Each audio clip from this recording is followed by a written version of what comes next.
Hello everyone, this is Mannat Jagia and this class will be based on the Romantic era in England.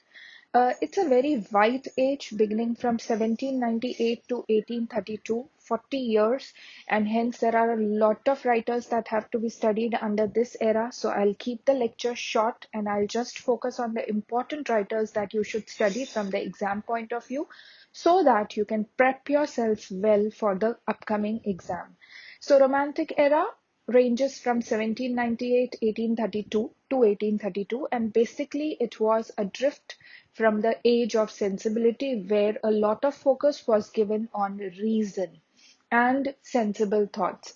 So every time people get bored of reading a similar kind of literature and hence a revolution happens. So romantic era is also a kind of drift, a kind of revolution that happened, a change from the age of sensibility, and here we land up to the poets who wrote about nature and romance. Now, romantic does not particularly stand for the love between a couple, but romantic alludes more to nature. You will see a lot of focus on nature, imagination, and there will be themes like melancholy. There will be a lot of emotions in the poetry. There will be daydreaming and kind of things. So this is what is called as romantic era, where the focus will be on the nature. Now, what would you study under romantic era, since there are so many poets and writers that should be studied actually? But the only major ones that you should focus on and the works that you should really consider important and work on them, research on them, are as follows. So, the very first thing that I should speak about is William Blake, that I have already spoken a little in yesterday's lecture on pre-romantic era also. So, please study on William Blake, Wordsworth, Coleridge, and Southey. These four are the most major poets of the Romantic era. Wordsworth, Coleridge, Southey, also known as the Lake poets. So these four are the most important writers in the Romantic era. Now, considering the second generation of the Romantic poets, you can study Byron, you can study P.B. Shelley. Now, while P.B. Shelley and Keats were writing, they were very young to Wordsworth and Coleridge. Hence, they are called as, while you can say that while Wordsworth and Coleridge were writing, P.B. Shelley and Keats must be in school.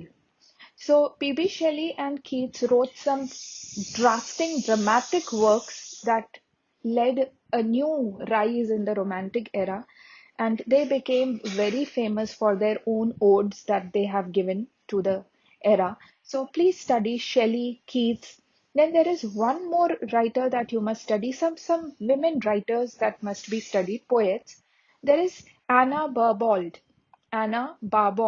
there is Susanna Blamire, Hannah More, Mary Robinson, Dorothy Wordsworth. These are the female writers that are ignored, and questions are expected from them because you see every year new editions are there in the question paper. We see new group of writers. So you must be prepared about these writers as well. Anna Barbauld, Susanna Blamire, Hannah More, Mary Robinson, and Dorothy Wordsworth. Dorothy Wordsworth, of course, you all must be knowing, William Wordsworth's sister. Then also study about John Clare, the peasant poet.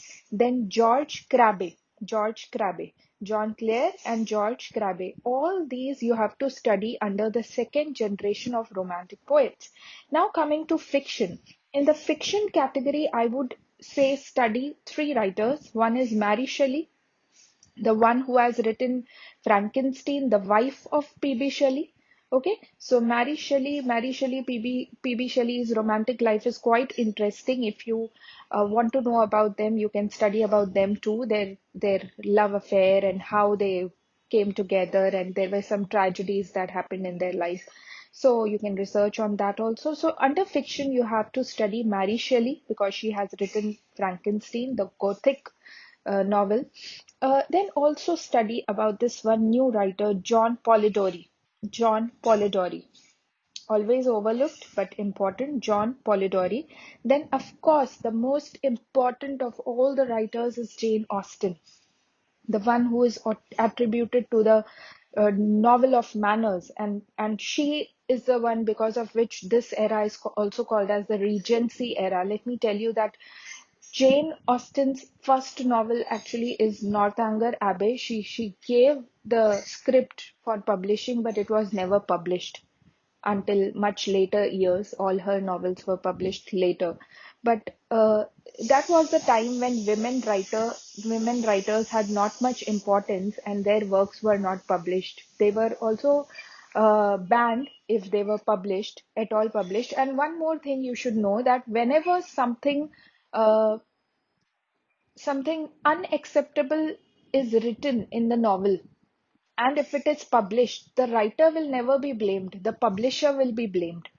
And that is why publishers, that was the reason why publishers rejected certain works to be published. And you will see publishers rejecting the works of women writers because women writing was not famous, not popular.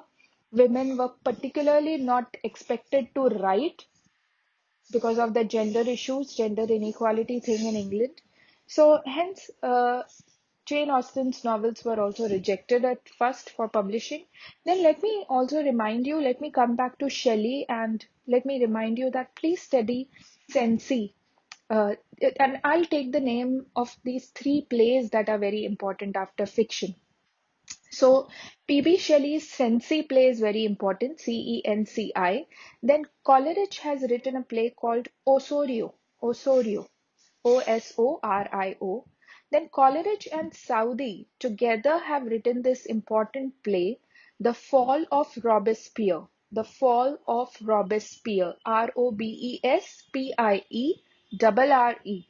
The Fall of Robespierre. So these are the three important plays that must be studied under Romantic era: P.B. Shelley's Sensi, Coleridge's Osorio, and Coleridge and Southey's collaboration, The Fall of Robespierre.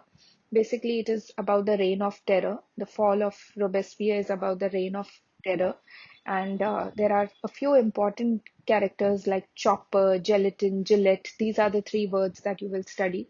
So research on this as well.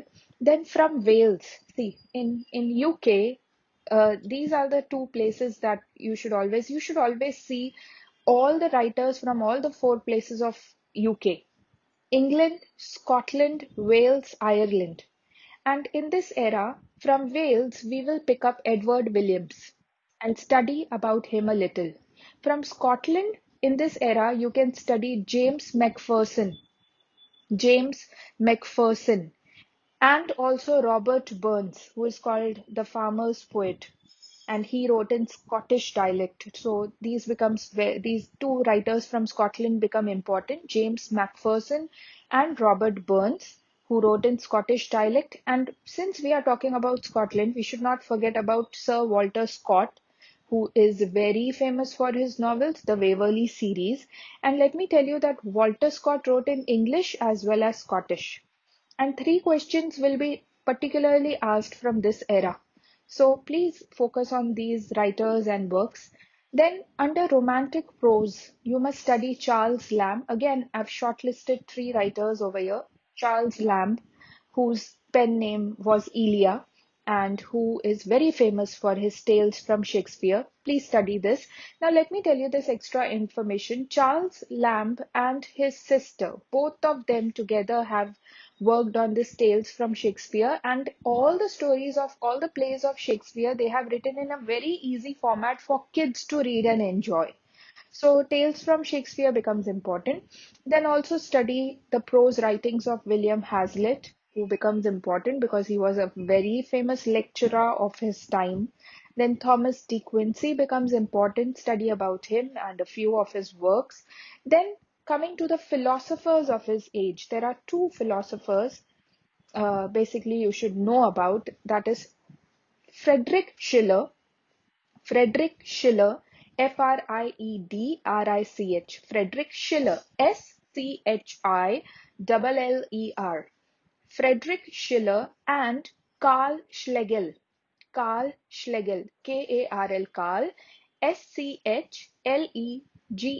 Karl Schlegel. Both of these philosophers wrote on nature, and they were the ones from whom the Romantic poets took their inspiration. So basically, Friedrich Schiller and Carl Schlegel were the philosophers who wrote on nature and they inspired the Romantic poets. So that's all about the Romantic era. This is all you should study on the Romantic era. If you study all these topics that I've just spoke about, hopefully you will be able to solve those three questions that are expected to come in your examination. So all the best. Thank you.